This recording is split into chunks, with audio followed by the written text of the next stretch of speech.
Hello, fellow NASCAR fans. It's Michael here with Fortune Motorsports. Welcome back to the channel. Hope everybody's having a solid weekend. It is Sonoma action this weekend, back on the road courses. Xfinity and Cup doubleheader. Xfinity Series later this evening, Cup tomorrow. We'll talk about all that Monday and what went down on the track here on the channel, so make sure you're subscribed and followed along for that. Today, though, I want to talk about really the end of an era in NASCAR broadcasting.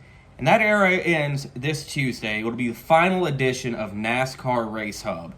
Now, I'm going to say, honestly, the last, probably since 2018-ish, I haven't regularly watched the show on a daily basis. Now, when I was first getting into the sport, 2012, 2013, 2014, I was watching the show every day, even on what was the Speed channel. And with this going away, speaking of end of an era, this is the final program to go away from the original Speed channel. I got into the sport just in time to enjoy the Speed channel, to view different racing series and racing television programs.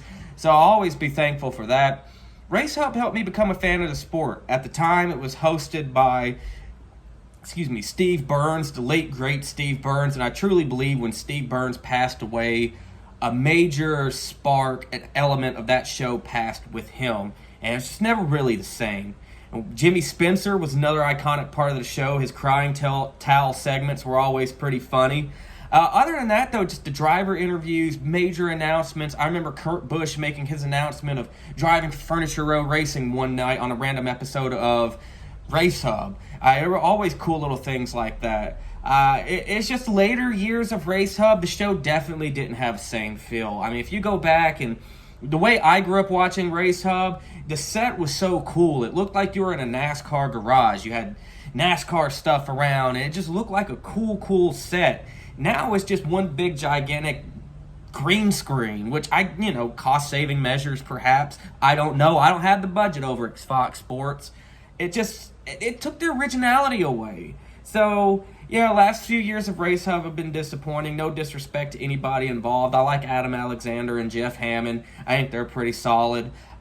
Just at the end of the day, though, I am bummed. It is some sad news. It is a little bummer to hear that, though. Something that helped make you a fan of the sport.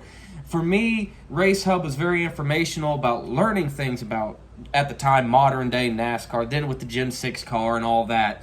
And I really enjoyed that. It really helped bring me into the sport. I think that's one thing that's going to be missed. Hopefully, some way, somehow, another show of its nature in a previous life can come again. But until that time, it is disappointing. So rest in peace, NASCAR Race Hub. Let me know your favorite Race Hub moment down in the comment section below. With that being said, friends, thank you for watching. And make sure you subscribe to the channel. I'll see you next time.